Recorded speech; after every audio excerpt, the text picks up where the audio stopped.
जय हिंद दोस्तों, आप सभी का स्वागत है। तो आज की इस वीडियो में हम लोग बात करने वाले हैं बिहार दरोगा एसआई के न्यू प्रैक्टिस सेट के बारे में। ये हम लोग का प्रैक्टिस सेट 1 है, जिसमें टोटल हम लोग 50 क्वेश्चन को कवर करने वाले हैं और ये सारे प्रश्न आपके बीपीएससी पैटर्न पर आधारित रहेंगे। इसी प्रकार के प्रैक्टिस सेट हमारे चैनल पर डेली आपको प्रोवाइड कराए जाएंगे। और अगर आप इन सभी का पीडीएफ भी चाहते होंगे तो आप हमारे टेलीग्राम ग्रुप को ज्वाइन कर सकते हैं। तो चलिए वीडियो को स्टार्ट करते हैं। तो फ्रेंड्स, पहला प्रश्न आप यहाँ से देख सकते हैं कि सिंधु घाटी सभ्यता के बारे में इनमें से कौन सा कथन सत्य है। तो पहला कथन आपका ये कह रहा है कि सिंधु घाटी सभ्यता के लोग कपास के उत्पादन करने वाले पहले व्यक्ति थे। तो ये कथन आपका बिल्कुल सत्य है। और क्योंकि फ्रेंड्स, सर्वप्रथम कपास का उत्पादन वो आपके सिंधु सभ्यता के लोगों द्वारा ही शुरू किया गया था। और कपास के साथ ही गेहूं, जौ, बाजरा, ज्वार और चावल इत्यादि की भी खेती किया करते थे। अगला कथन है कि सिंधु घाटी सभ्यता ग्रामीण सभ्यता थी। तो ये कथन हमारा फ्रेंड्स गलत है, क्योंकि सिंधु घाटी सभ्यता वो आपके नगरीय सभ्यता थी। अगला कथन है कि सिंधु घाटी के लोग कुत्ते, बिल्लियों और घोड़े को बड़े पैमाने पर पालते थे। तो ये भी कथन आपका गलत कह रहा है, क्योंकि सिंधु घाटी सभ्यता के लोग वो मुख्य रूप से भेड़, बकरी, भैंस तथा सुअर जैसे जानवरों को पाला करते थे। चलिए, अगला कथन है हम लोग का कि यहाँ के लोग केवल चावल की खेती करते थे। तो ये भी कथन आपका गलत है, यानी कि ऑप्शन नंबर ए इस प्रश्न का बिल्कुल ही करेक्ट आंसर हो जाएगा। आगे बढ़ते हैं। जैन धर्म के 3 रत्न में शामिल है। तो जैन धर्म के 3 रत्न में सही विश्वास, सही ज्ञान और सही आचरण शामिल है। आगे बढ़ते हैं। चोल अभिलेखों के अनुसार जैन संस्थानों को दान में दी जाने वाली भूमि को कहा जाता था।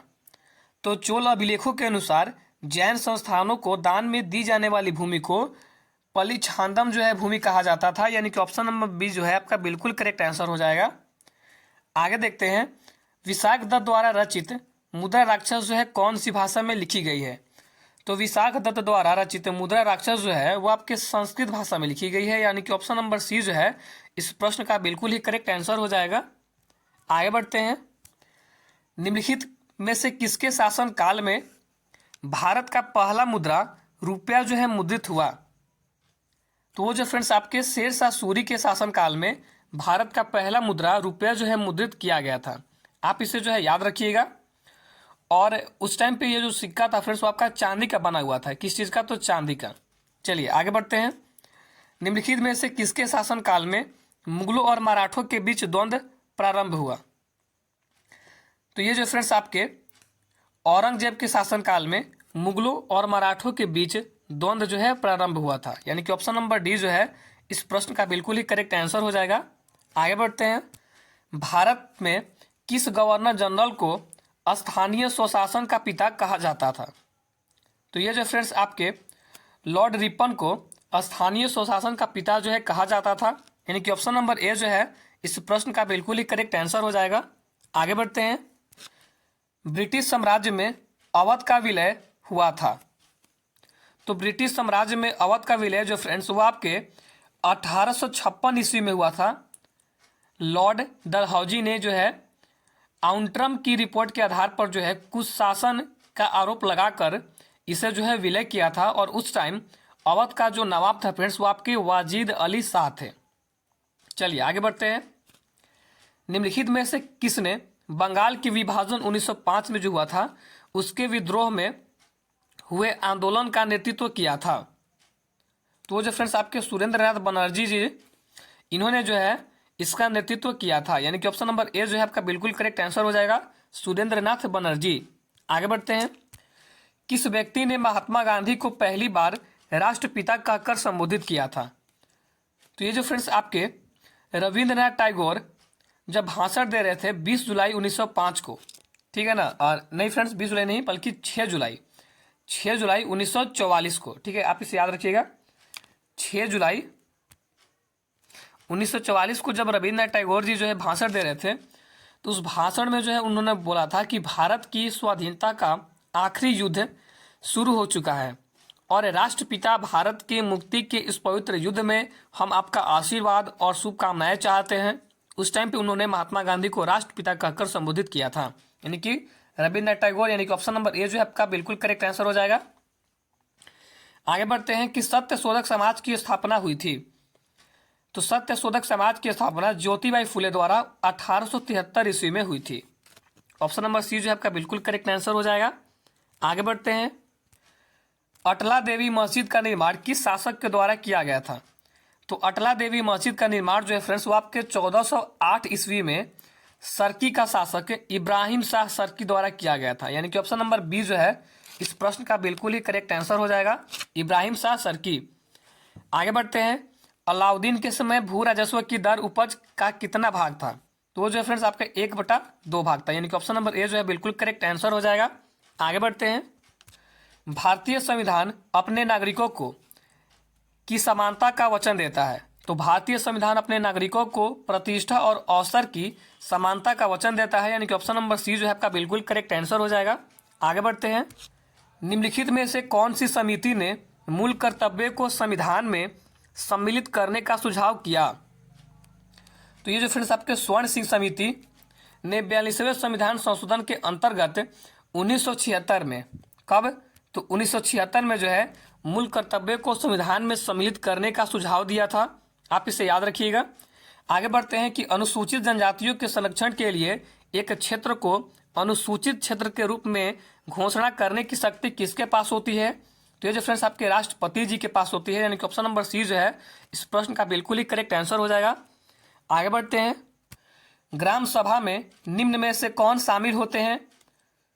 तो ग्राम सभा में जो है फ्रेंड्स वही लोग शामिल हो सकते हैं जिनके नाम गांव विशेष में पंचायत के लिए मतदाता सूची में दर्ज हो, जिनका नाम जो है गांव विशेष में पंचायत के लिए मतदाता सूची में दर्ज हो, यानी कि ऑप्शन नंबर बी आपका जो है बिल्कुल करेक्ट आंसर हो जाएगा।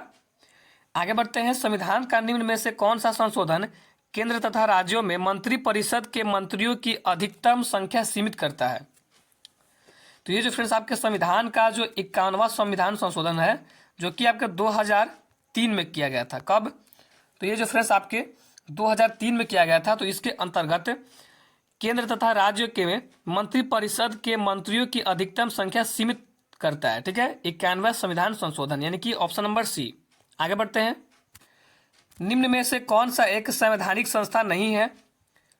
तो ऑप्शन नंबर जो है फ्रेंड्स यहाँ पे आपका डी करेक्ट आंसर हो जाएगा कि नीति आयोग जो है वो आपका संवैधानिक संस्था नहीं है, और इसकी स्थापना जो है फ्रेंड्स वो आपके योजना आयोग के स्थान पर 1 जनवरी 2015 को जो है किया गया था। 1 जनवरी 2015 को योजना आयोग के स्थान पर किया गया था। आगे बढ़ते हैं, 1946 में निर्मित अंतरिम सरकार में कार्यपालिका परिषद के उपसभापति कौन थे।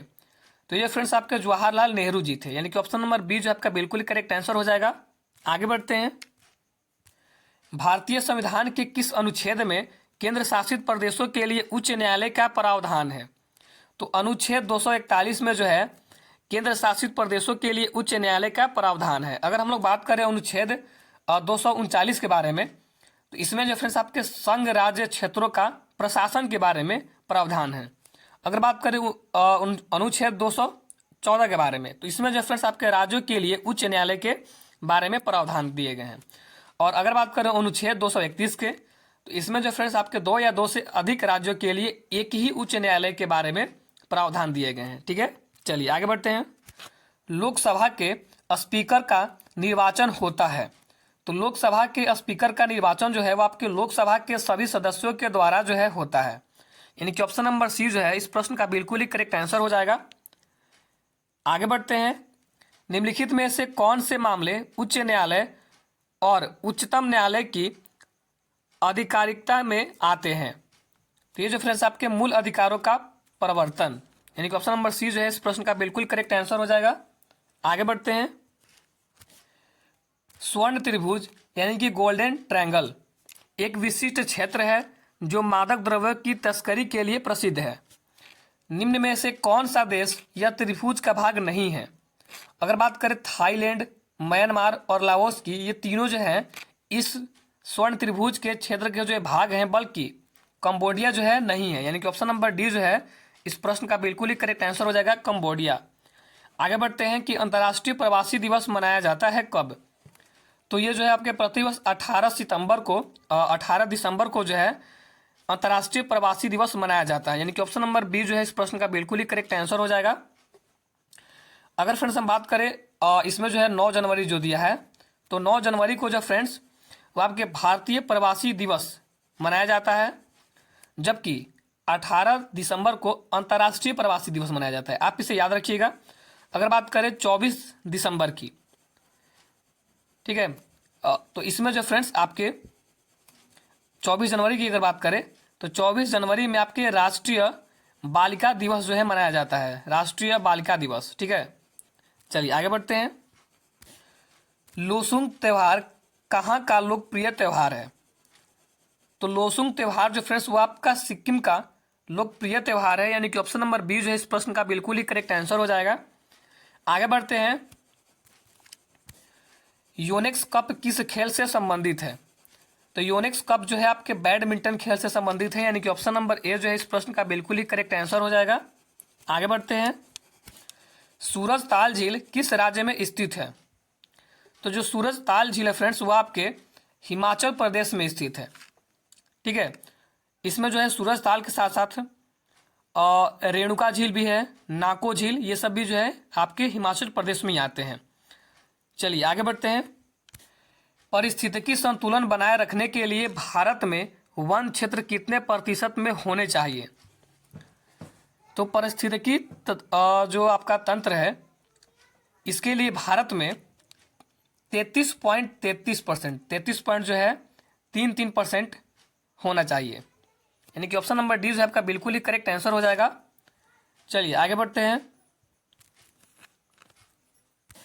एपीफाइटस पौधे बहुत अधिक विकसित होने वाले पौधे हैं जो अन्य पौधों पर निर्भर रहते हैं, क्यों? क्योंकि जो है वो आपकी यांत्रिक मदद हेतु जो है अन्य पौधे पर निर्भर रहते हैं, यानी कि ऑप्शन नंबर सी जो है इस प्रश्न का बिल्कुल ही करेक्ट आंसर हो जाएगा। आगे बढ़ते हैं। निम्नलिखित में से कौन सुमेलित नहीं है? तो यहाँ पे जो फ्रेंड्स आपके जैव मंडल आरक्षित क्षेत्र दिए गए हैं और यहाँ पे इसकी स्थापना वर्ष दी गई है। तो आइए हम लोग जो है एक एक करके सबको देखते हैं। तो पहला है आपका सिमलीपाल 1994 में, ये आपका जो है सुमेलित है और ये किस राज्य में है? तो ये आपका उड़ीसा राज्य में है, आप इसे याद रखिएगा। बी में कह रहे हैं कंचनजंगा 1988, ये आपका जो है सुमेलित नहीं है। कंचनजंगा का जो है आपका 2000 वर्ष में जो है इसकी स्थापना हुई थी और किस राज्य में? तो सिक्किम राज्य में।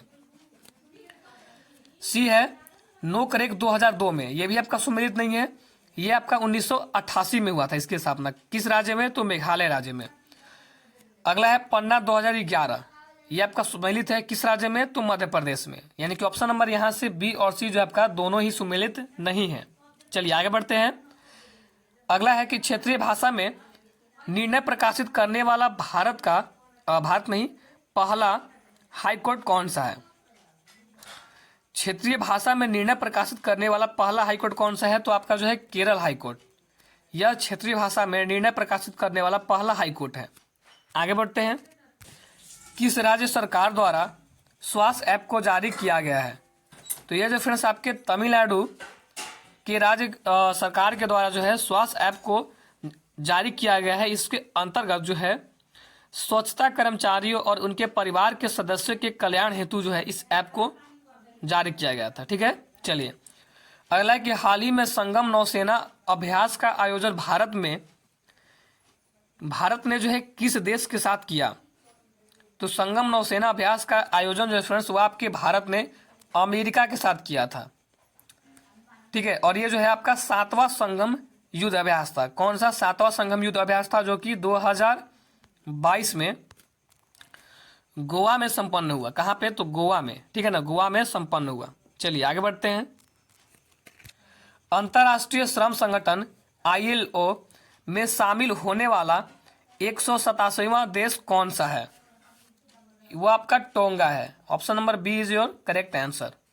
आगे बढ़ते हैं। विश्व हिंदी सम्मेलन जो कि 2023 में हुआ था, इसका आयोजन जो है फिजी में किया गया। इसमें भारत की तरफ से किसने प्रतिनिधित्व किया? तो ये जो फिर आपके एस जयशंकर जी ने भारत की तरफ से प्रतिनिधित्व किया था। चलिए आगे बढ़ते हैं। भारत सरकार ने भूकंप प्रभावित देश तुर्की तथा सीरिया की मदद के लिए कौन सा ऑपरेशन चलाया? तो भारत सरकार ने भूकंप प्रभावित देश तुर्की तथा सीरिया की मदद के लिए जो है ऑपरेशन दोस्त चलाया। आगे बढ़ते हैं। ग्लोबल फायर पावर इंडेक्स 2023 में कौन सा देश प्रथम स्थान पर है? तो ग्लोबल फायर पावर इंडेक्स में जो है फ्रेंड्स आपका अमेरिका जो है प्रथम स्थान पे है, यानी कि ऑप्शन नंबर सी जो आपका बिल्कुल ही करेक्ट आंसर हो जाएगा। आगे बढ़ते हैं कि वित्त वर्ष 2023 से 24 के दौरान देश का जीडीपी विकास दर कितना रहने का अनुमान है? ये जो फ्रेंड्स आपके 6.8%। आगे बढ़ते हैं। दूध उत्पादन में भारत का स्थान विश्व में कौन सा है?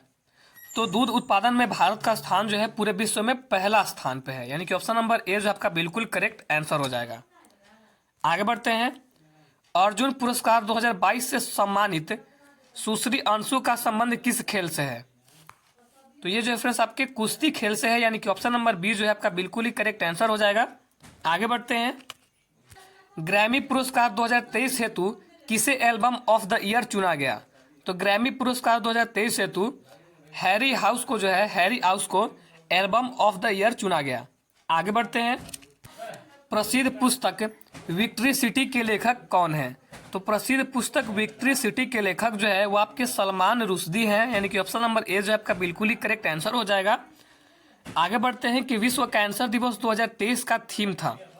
तो विश्व कैंसर दिवस 2023 का थीम था आपका जो है क्लोज द केयर गैप, यानी कि ऑप्शन नंबर बी जो आपका बिल्कुल करेक्ट आंसर हो जाएगा, क्लोज द केयर गैप। आगे बढ़ते हैं। स्टैचू ऑफ नॉलेज को स्थापित किया गया है किस राज्य में? तो स्टैचू ऑफ नॉलेज को जो है महाराष्ट्र में स्थापित किया गया है, जो कि ये आपका भीमराव अंबेडकर जी का जो है प्रतिमा है, जो कि लगभग 70 फुट ऊंचा है, 70 फुट जो है ऊंचा है।